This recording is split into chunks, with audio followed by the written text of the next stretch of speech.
So today we're going to talk about the best foods for stress, okay? Let's start with what foods that lower stress, okay? Chocolate. Now I'm talking about sugar-free chocolate, not the regular chocolate with sugar, but there's a certain chemical in chocolate that reduces stress. So that's one thing. I don't recommend consuming chocolate in the later half of the day because it's going to possibly keep you from sleeping, because it does have something that is similar to caffeine. It's not actual caffeine, but it's similar. So if you're going to have a little bit, maybe in the late morning, okay? Nutritional yeast. Why? Because of the B vitamins, specifically B1, will really help lower stress. This is a really a good one right here. You can get them in tablets or just get it in a powder. You can put it on your food. Celery. Celery has a chemical that helps lower blood pressure. It helps you sleep. It helps you feel calmer. So celery is really good. You can also put nut butters on the celery. Good idea. Okay, a fermented drink called kombucha tea. If you haven't heard about this, get the one that has no more than 2 grams of sugar. That's great to consume in the evening when you're trying to wind down. It's your alcohol replacement. It gives a calming effect on the nervous system. So kombucha tea is really good for reducing stress. I would not recommend consuming more than a half of a bottle at any one time because it's very acidic. It's very thick and it has a texture of beer. Because if you have too much, it could shift your pH over to being too acidic and your pulse rate will start going higher and higher and higher. So just take a half a glass and sip it just like you're drinking alcohol or wine when you're really not, and it'll calm you and you'll feel good. And then we have bacon. Okay, now I'm talking about the high quality bacon you can get from the farmer's market. I'm not talking about processed bacon, Oscar Mayer type bacon. Any pork, by the way, is loaded with B1. B1 lowers stress. And you can also have chocolate covered bacon, right? Well, I've never had that, but I hear people actually consume that. Egg yolks, okay, or eggs in general, the whole egg.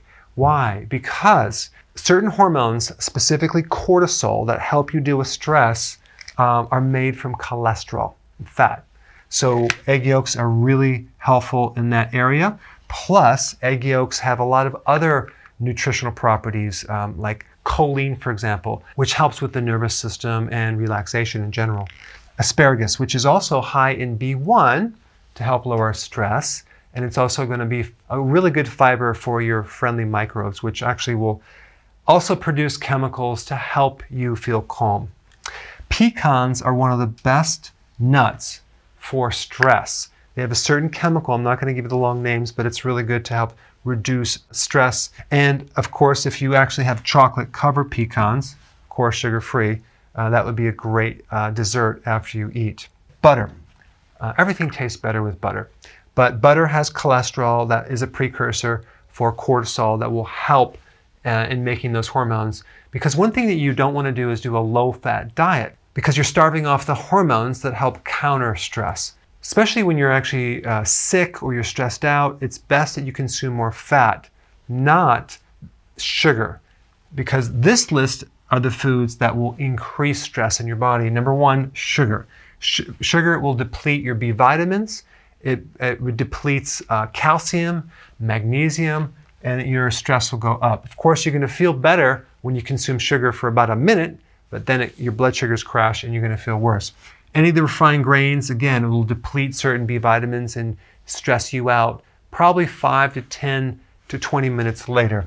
Starches, the same thing. If you're doing rice, you're going to feel great when you consume it, but then an hour later, you're going to actually have a crash with your blood sugar. So when you have low blood sugars, you're going to have more anxiety. You're going to be irritable. And so these right here will create that effect. All right, alcohol. Now, of course, a lot of people are consuming a lot of alcohol and it has the appearance of reducing stress, but it's kind of a trap because it will deplete certain nutrients that will increase stress a day later or 2 days later, because alcohol in general is notorious for depleting your B vitamins. So 1 cup of coffee is not going to be a big problem, but if you're consuming a lot of coffee, like I did in college, your stress will go up. And again, I already mentioned this, but low-fat diets can also increase anxiety and stress. It's because fat is needed as a precursor for certain hormones that help counter stress. All right, thanks for watching. Hey, if you're liking this content, please subscribe now, and I will actually keep you updated on future videos.